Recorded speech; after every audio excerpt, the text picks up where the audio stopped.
Hello, this is Aaron, and I'm doing a video this time about my service dog.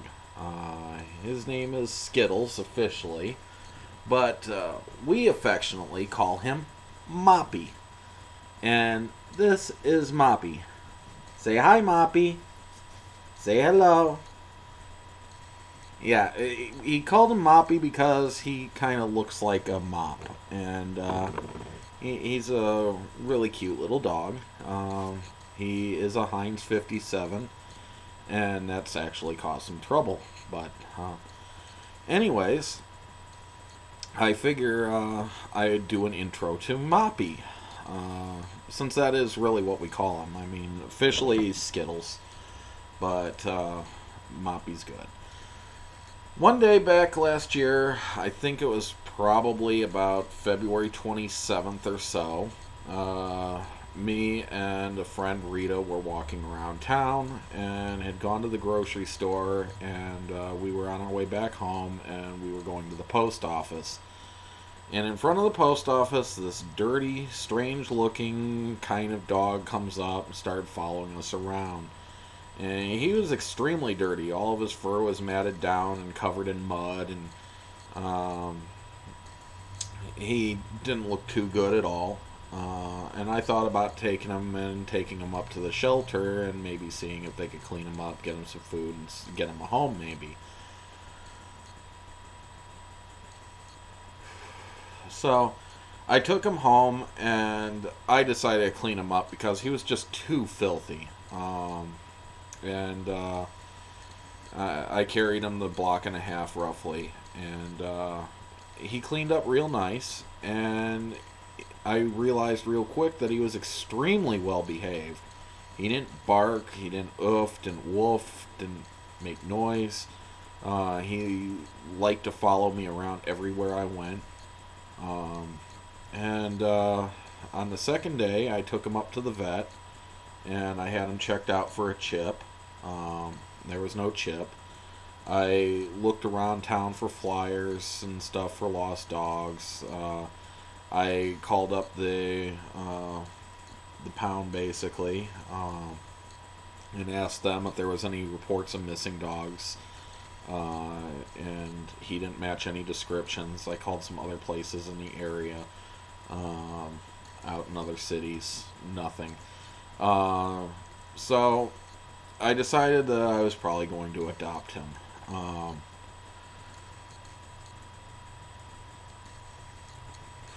And originally, I wanted him as a pet.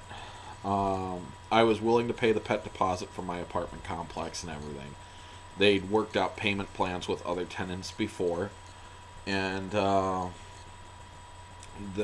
figured, because I'm on a very fixed income, that I might be able to pay, say, like $50 a month or something like that until the $200 so was paid off.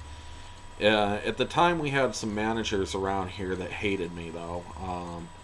One of them considered me a homosexual, and the other one, I don't know what her problem was exactly, other than that she was married to the guy who thought I was a homosexual and thought I wanted to rape him. So, anyways, the two of them threatened eviction if I did not get rid of the dog within 24 hours.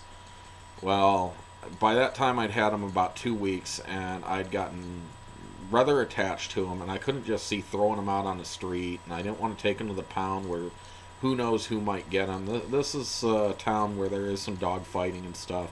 Somebody might adopt him just as a chew toy for their dog, and I didn't want that. So, knowing that I qualified for a service dog, I went to my private physician and talked to him about the situation. He knew that I qualified for a service dog on both the seizure disorder and on the dissociative identity disorder, and even to an extent on the post-traumatic stress disorder and the social anxiety disorder, and the chronic depression, even though they're really only given to people with certain disorders, and the dissociative and seizure do. Seizure dogs have to be trained to detect and help with seizures. he has no such training. However, he is a very good therapy dog, and dissociative identity disorder dogs, dogs that help with that, only need to be really with, good therapeutic dogs. The doctor observed how well behaved he was in the appointment, how he laid down at my feet and was quiet and well behaved, and said, yeah, it looks like he qualifies as a service dog because of how well behaved he is.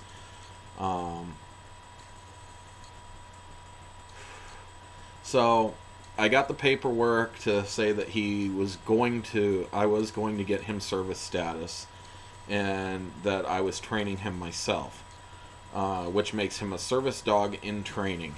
And by all rules and regulations, a service dog in training is recognized as a full-fledged service dog, even though he has no coat.